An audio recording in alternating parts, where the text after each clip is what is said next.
네, 안녕하세요. 선박 종합설계 2021년 1학기 수업이고요. 몇 가지 공지사항이 있어서 얘기를 먼저 드립니다. 수업이랑 수업 시수에 포함되진 않고요. 그냥 제가 따로 얘기를 드릴 채널이 없어서 유튜브에다가 올리고 있죠. 우선 제가 처음에 여러분들한테 자신있게 얘기를 했던 게 1월 중에 컨테이너 선으로 선박설계 컨테스트 얘기가 나올 거다라고 했는데 완전 틀렸고요. 주최 측에 물어보니까 3월 중에 공지될 거고, 그 다음에 대상 선형은 아마 DWT 63,000톤짜리 벌크 캐리어일 거다라고 하네요. 네, 그래서 다행히 컨테이너 선에 대해서 뭐 따로 올리지 않았기 때문에 네, 그렇긴 한데 벌크 캐리어라고 해도 지금 3월 중에 공지된다는 거는 바뀔 수 있다는 얘기예요. 이제 그 주최하는 데가 회사도 있고 뭐 관련한 학교 교수들도 있고 뭣도 있고 한데 이 사람들이 다 동의를 하고 뭐 절차가 있는데 지금 그냥 계획상으로 아마 벌크 캐리어가 될 것 같다. 확정 아니다라고 했어요. 근데 우리가 3월까지 기다려서 최종 그 선정된 배를 가지고 하면은 뭐 그래도 문제는 없겠지만은 좀 먼저 준비하고 싶은 사람들이 있을 수 있잖아요. 뭐 조금이라도 먼저 준비하는 게 좋기도 하고 그런 조들을 위해서 미리 좀 영상을 올리게 됐습니다. 예. 그래서 혹시 나중에 가서 3월 됐는데 벌크 캐리어가 아니라 컨테이너 선으로 주제가 나왔어요 라고 하더라도 뭐 미리 좀 이것저것 하면서 준비를 한 경험은 괜찮겠죠. 벌크 캐리어에 대한 데이터는 못 쓰게 되겠지만 뭐 그런 상황이라고 먼저 얘기를 드립니다. 그 다음에 여러분들이 이번 선박 종합설계를 하면서 모든 학생들이 쓸 필요는 없는데 어떤 분야들을 맡은 학생들이 꼭 써야 되는 프로그램들이 있어요. 뭐 그거를 가르쳐 주지 않고 알아서 하라고 하는 건 좀 얘기가 웃기니까 거기에 대한 교육은 제가 2월 중에 정리해서 올릴 겁니다. 아직 그 프로그램들 라이선스가 얘기가 덜 돼가지고 아직 저도 못 깔고 있는데 하여튼 깔리면은 그때 가서 여러분들한테 이렇게 쓰는 거다라고 올려드릴 거고 아마 프로그램들은 학과 전산실에 깔릴 것 같거든요. 뭐 물론 여러분들이 나 노트북 있는데 아니면 우리 집 컴퓨터에 깔아줬으면 좋겠어요 라는 얘기를 할 수가 있는데 네, 지금 이제 제가 이 수업 관련해서 쓰는 프로그램들이 뭐 라이선스들이 좀 복잡하게 걸려 있을 거예요. 원래는 돈 받고 쓰는 프로그램들인데 수업용으로 깔아주는 거거든요. 근데 그거를 제가 컨트롤 아니면은 학과에서 컨트롤할 수 없는 여러분들 개인 PC에다가 다 깔아주게끔 라이선스를 하는 거는 조금 어려울 것 같아요. 그래서 그러니까 뭐 다른 말로 하자면은 원래는 돈 내고 쓰는 건데 이거 교육용으로 쓰겠다라고 제가 라이센스 받아오는 얘기를 해야 되는데 그 뭐 여러분들 개인 PC에다 깐다고 하면은 우리가 알아볼 수가 없잖아요.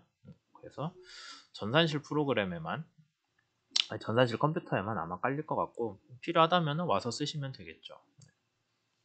그 다음에 우리가 벌크 캐리어에 대한 자료가 뭐 저도 찾아봐야 되긴 하는데 저도 이거 오늘인가 어젠가 들었거든요. 벌크 캐리어라는 거.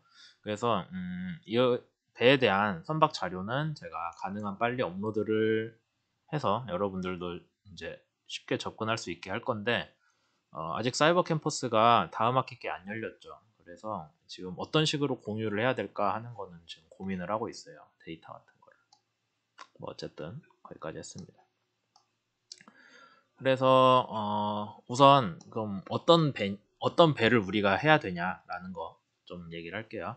DWT 63,000톤이고 그러니까 화물을 배 자체 무게가 아니라 화물을 63,000톤을 실을 수 있는 벌크 캐리어죠. 뭐 우리가 얘기한 먹는 곡물이라거나 아니면 뭐 철광석이라거나 석탄이라거나 그런 그냥 이렇게 화물 중에서 큰 통에다가 쏟아 부어서 채우는 그런 류의 화물들을 옮기는 배다라고 알고 계시면 되겠고요. 그러니까 화물 칸이 63,000톤 어치를 실을 수 있는 뭐 그 정도로 크게 이해를 하시면 되겠죠. 예. 그래서 그런 벌크 캐리어를 뭐 63,000톤짜리 대충 어느 정도 크기냐라고 당연히 그걸 알아야 뭘 시작을 하잖아요. 그래서 여러분들이 인터넷에서 찾아보시면은 이런 책이 있습니다. 아마 작년 종합설계 영상 혹시 보신 분들은 이거 작년에는 뭐였지? 유조선이었으니까 프로펄전 트랜즈인 뭐 오일 캐리어 그런 식이었겠죠. 하여튼 MAN이라고, 예, 만이라고도 읽긴 하는데 MAN이라고 독일에 있는 엔진 회사고요. 배 엔진으로 유명하죠. 트럭도 만듭니다. 트럭 회사로도 이름으로도 있고. 어쨌든 여기서 벌크 캐리어들에 대해서 이제 그 뭐야 엔진 아니면 추진 시스템 그런 거를 정리를 해서 잘 내놓은 책이 있어요. 인터넷에 찾아보면은 공짜기 때문에 여러분들이 먼저 받을 수 있죠. 그래서 이거를 잘 읽어보는 게 되게 추천을 하고요. 다만 뭐 우리가 모든 거를 다 알 필요는 없고 63,000톤만 머리에 넣고 있으면 되겠죠. 네, 그림이 잘 나올지 모르겠는데 63,000톤이면 우리가 수프라막스라고도 부르는데 이게 정식 명칭은 아닌 것 같고 이제 뭐 대개는 파나막스에 들어갑니다. 그래서 조금 더 키워볼까요? 네. 또 어딜 보면 핸디 사이즈라고도 하던데. 어쨌든 뭐 그래서 이런 식으로 써져 있고, 네. 우리가 원하는 DWT가 63,000이니까 여기에 들어가겠죠. 그 다음에 그렇게 되면 뭐 크기는 폭은 32m고 뭐야 배 길이는 뭐 한 200m 좀 넘어가고 뭐 흘수는 12m고 그렇게 나오죠. 네. 이렇게 보는 게 맞겠네. 예. 그래서 뭐 배 폭, 길이 등등이 대충 이 정도다라고 여러분들이 먼저 알고 시작을 하면 됩니다. 그래서 뭐 여기 얘기 쭉 있는데 뭐 이걸 다 보실 필요는 없고요. 이런 그림들이 좀 있어요. 배 길이랑 폭이랑 스캔틀링 흘수라고 자주 나오는데 스캔틀링 아마 선박 계산이나 그때 배웠을 것 같기는 한데 빈칸에다 얘기를 합시다. 배가 있으면은 물 아래로 잠긴 데가 우리가 흘수예요. 이거를 T라고 많이 쓰죠. 그 다음에 배 밑바닥에서 제일 위에 갑판까지를 우리가 배 깊이라고 해서 D라고 쓰잖아요. 그 다음에 거기서 서로 뺀 값이 이게 건현, 프리보드. 건현 되게 중요합니다. 선박 특히 이제 선박 설계에서는 보건성 문제 때문에 건현이 규정으로 정해지거든요. 어떤 배에 대해서는 건현이 반드시 얼마 이상이 되어야 된다. 그러니까 최소 건현값이 주어져요. 그 다음에 여러분들이 짐을 실으려면은 배 사이즈가 나오니까 이 깊이도 얼마 정도 나오겠다 있죠. 얘 빼기 최소 건현이 스캔틀링 흘수가 돼요. 그 다음에 그거 말고 T 디자인이 있죠. 설계 흘수는 여러분들이 원하는 짐을 딱 실었을 때 이 배가 어느 정도 잠긴다예요. 그러니까 배가 원하는 짐을 실었을 때 어느 정도 잠기는 양이 우리 법으로 규정된 최소 건현보다 더 건현이 커야 정상이겠죠. 짐을 가득 실었는데 흘수가 여기까지 물이 여기까지 올라와서 법으로 정한 건현보다 지금 더 작은 건현이 얻어지는 거는 규정을 만족을 못하기 때문에 안 돼요. 그래서 설계 흘수는 스캔틀링 흘수는 여러분들이 짐을 진짜 가득 실었을 때 설계한 거 이상으로 실어서 규정을 딱 맞출 수 있는 그 수준이 스캔틀링 흘수가 됩니다. 그래서 이때 최소 건현 얘기가 나오고요. 디자인 흘수는 원래 그냥 우리 생각한 짐을 실었을 때 더 안 실고 딱 그만큼 실었을 때 설계상의 흘수가 되는 거죠. 당연히 스캔틀링 흘수가 디자인 흘수보다 더 커야 되겠죠. 그걸 아시고 좀 더 가봅시다. 그러면 이제 여기서는 뭐가 나오냐면은 F라는 게 뭐 에버리지 헐 디자인 팩터 어쩌고 저쩌고 써져 있는데 그렇게 돼가지고 배 길이랑 폭이랑 스캔틀링 흘수를 DWT 그러니까 실을 수 있는 짐의 양이에요. 배 전체 무게가 아니라 DWT를 우리는 63,000이겠죠 얘가. 근데 그렇게 해서 이렇게 계산을 해주면은 FDS가 나오는데 그게 우리가 63,000톤이니까 한 여기쯤 오겠죠. 네. 가로축이 데드웨이트니까 63,000일 때 뭐 대충 얼마예요? 한 1.375 그쯤 나오죠.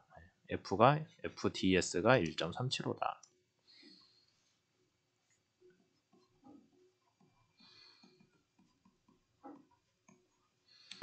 그러면은 이거 식을 여러분들이 보시면은 뭔가 좀 떠오를 수도 있는데 DWT 말고 배 자체 전체 배수량을 하면은 이 식이 사실상 여러분들이 알고 있는 CB 블락 코에피션트의 역수가 되거든요. 그러니까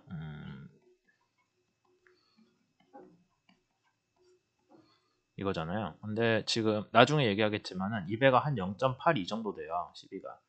그 다음에 아까 얘는 FDS는 걔 역수를 얘기하면은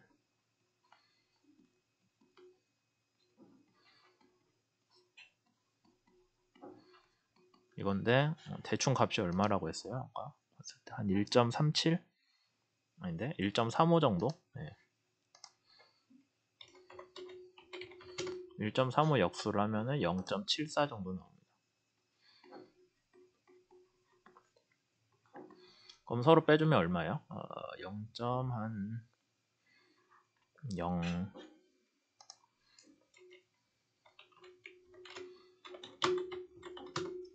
7.3.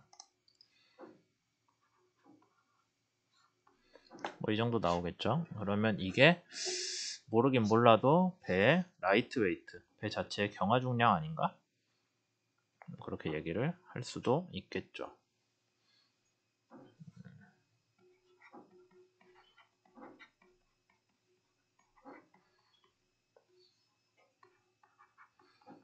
뭐 이런 식으로 여러분들이 추정을 하는데 쓸 수 있다라는 거죠. 그 다음에 뭐 밑에 보면은 배 길이 얘기 나왔는데 이거는 무시하셔도 되고요. 어차피 우리 배 길이는 뒤에서 다시 다룰 거기 때문에 뭐 그래도 요거는 전체적으로 보시면 좋습니다. 그러니까 배 길이가 우리가 63,000톤짜리 배를 원하면 폭은 얼마가 되어야 되고 뭐 흘수는 얼마가 되어야 되고 그게 일반적으로 다 나와요. 그 다음에 배 속도는 14.5노트가 일반적이거든요. 네, 벌크 캐리어는 빠른 배가 아니기 때문에 14.5노트 정도로 알고 계시면 됩니다. 이렇게 되어 있고 쭉 더 내려가시면은 뭐 프로펠러랑 엔진 어쩌고 저쩌고 나오기는 하는데 그러니까 딱 답은 아니지만 여러분들이 대충 봤을 때 뭐 P 오버 D 우리 옛날에 많이 했던 PCB 그런 거 저항 추진 때 많이 했었죠. 그런 거고 뭐 엔진은 뭐를 택해야 되고 프로펠러 지름은 얼마고 뭐 그런 얘기들 나와 있습니다. 다만 여기서 다루는 거는 좀 큰 배들이라서 우리가 원하는 그 63,000톤짜리 배보다는 좀 큰 배들이고 쭉 더 내려오시면 이게 중요한데요. 16쪽에 조금 더 확대를 해보시죠. 벌크 캐리어 사이즈들 나와 있어요. 그래서 스캔틀링을 수해서 디자인을 수가 아니라 스캔틀링을 수라는데 유의하세요. 스캔틀링을 수해서 DWT가 우리가 63,000짜리를 한번 봅시다. 63,000이죠. 63,000짜리는 스캔틀링을 수는 13.3m 뭐 등등 써져 있어요. 쭉. 그 다음에 밑에 보면 엔진도 써져 있습니다. 그러니까 14.5노트짜리 배를 가려면은 대개는 한 9,000kW 정도의 동력이 98rpm에서 나오는 걸로 보고가 됐고 거기에 맞는 엔진이 이런 게 있다. 엔진 여러분들이 찾아보는 거 이따 다룰 거예요. 그래서 그거를 정리를 해서 여기다 써놨거든요. 주요 요목이 63,000톤짜리는 63,000톤급은 배 길이는 200m 정도가 되고요. 전체 길이에요. 200m고 배폭은 아까 얘기한 32m 스캔틀링 흘수 있고 디자인 흘수 있죠. 근데 다시 얘기하지만 스캔틀링 흘수일 때 DWT가 63,000이기 때문에 나중에 여러분들이 실제 설계할 때는 디자인 흘수 기준으로 63,000톤을 맞추라고 할 수도 있어요. 저기 선박 설계 컨테스트 그게 확정돼서 나오면 그러니까 우선은 3월까지는 데이터가 나오지 않았기 때문에 여러분들이 스캔틀링 기준으로 이것저것 해보되 나중에 디자이너 수가 나오면은 거기에 맞춰서 다시 배 설계를 해야겠죠. 그럼 뭐 배가 조금 더 커진다거나 그럴 수 있어요. 네.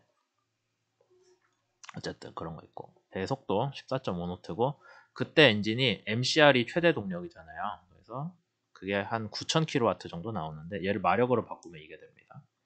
그 다음에 그때 RPM이 얘라고 해요. 이제 우리가 알고 있기로는 MCR에서 뭐 15%를 까면은 NCR이 나오고 그러는데 요새 디젤 엔진들은 보면 90%로 하거든요. 옛날엔 85%였는데 요새 90%로 하기 때문에 그냥 90%로 하세요. 뭐 남들 다 그렇게 하니까.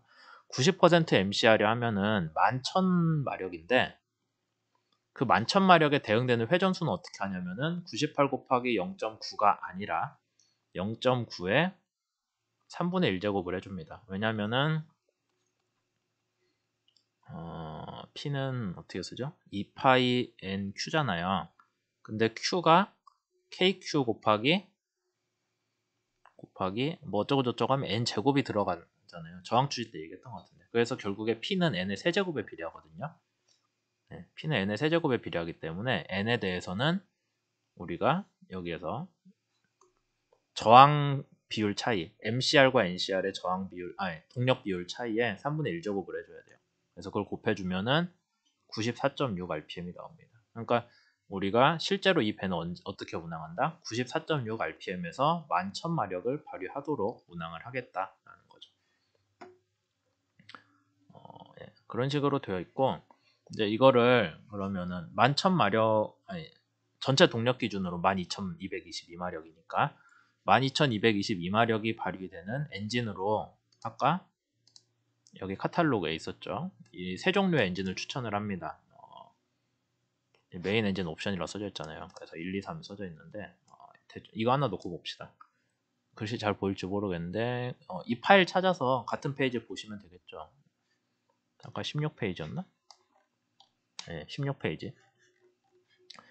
이것도 그 MAN 엔진 회사에서 쭉 찾아보면은 카탈로그가 있거든요. 엔진 카탈로그. 거기서 찾을 수 있어요. 앞에 6이나 7이라고 써져 있는데 걔는 여기 써져 있나? 예, 여기 잘 써져 있네요. 다행히. 이렇게 엔진 코드가 붙어 있는데 앞에 숫자는 실린더 개수예요. 엔진 실린더 개수. 그러니까 6이나 7이라고 써져 있으니까 6개 아니면 7개 뭐 여러분들 선택하시면 된다는 거죠. 그 다음에 S는 이쪽이 아닌 것 같은데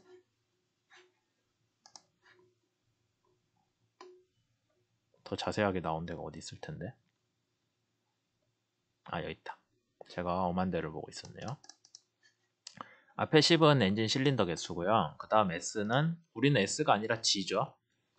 근데 그거는 스트로크 보어 레이쇼라고 해가지고 엔진 피스톤이 위아래로 얼마나 움직이는지 그 비율이 진짜 긴지 아니면은 그냥 긴지 둘 중에 하나예요. 근데 우리는 G로 간다고 하니까 G로 선택을 하면 되고 그 다음 숫자 두 개는 피스톤의 지름이거든요. 센티미터 단위로. 그러니까 여기서 50을 적었다는 거는 50cm짜리 피스톤이 들어간다는 거예요. 상당히 크죠.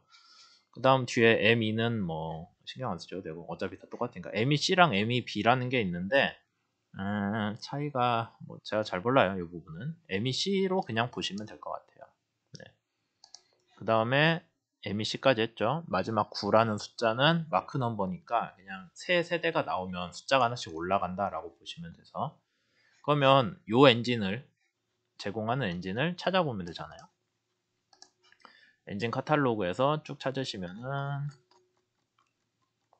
그러니까 이것도 저기 사이버 캠퍼스에 올려놔야 되는데 아직 사이버 캠퍼스가 안 열려가지고 올릴 수가 없네. 여러분들 인터넷에 찾아보시면 이 문서는 나와요. 저도 인터넷에서 찾았기 때문에. 그럼 여기 봅시다. G50에다가 M2 C9 써져 있죠. 이 엔진 같네요. 그러면 여기 뭐가 써져 있냐면은 실린더를 6개, 그러니까 엔진 실린더를 6개를 장착을 한 엔진은 13,200kW가 나와요. 어디서? L1이라는 데서. L1이 여기 끝에거든요. 엔진이 낼 수 있는 최대 동력이 실린더 하나에 1720kW라고 돼 있잖아요. 실린더 하나에 1720kW니까 걔가 6개 깔면은 곱하기 6 한 값이겠죠. 그 다음에 7개 달면은 곱하기 7을 한 값이 나오고 우리가 필요한 동력은 얼마냐면은 제가 엄한 배를 얘기하고 있었네. 제가 이거 얘기했는데 이거예요. 이게 우리가 지금 설계하는 배고, 거기서 엔진은 똑같아요. 다행히 요구되는 게 8,990kW거든요. 그러니까 8,990kW 내려면은 얘로는 모자라죠. 얘는 8,600이 한계니까. 그러니까 이거는 6개는 될 거고 7개도 가능은 해요. 그러니까 6개 아니면 7개 실린더를 쓰란 얘기가 그래서 나온 거예요. 그 다음 옆에 선도는 하나의 실린더가 될 수 있는 동력이고, 그럼 그걸 바탕으로 우리가 좀 계산을 해봤더니 실린더 하나에, 그러니까 6개 실린더를 단 경우에는 실린더 하나가 1498kW를 맡아줘야 돼요. 이 8990kW를 내기 위해서는 실린더 하나가 1498을 내줘야 되고, 그 다음에 실린더를 7개를 달면은 1284kW를 내주면 됩니다. 그러니까 아까 우리 이 값 생각하면은 1498, 1284를 생각을 하면은 여기 안에, 범위 안에 들어올 수 있는 거죠. 실린더가 6개든 7개든. 그 다음에 RPM은 아까 우리 MCR 기준으로 98rpm이었으니까 여기가 최대가 100이거든요. 100보다 작으니까 돌아갈 수 있는 거죠. 그래서 그렇게 했을 때 우리가 생각을 할 수 있는 거는 이 엔진이 98rpm에서 낼 수 있는 실린더당 동력이 1264에서 1688kW거든요. 아까 그 평행사변형 그림에서 여러분들이 값을 따서 보면은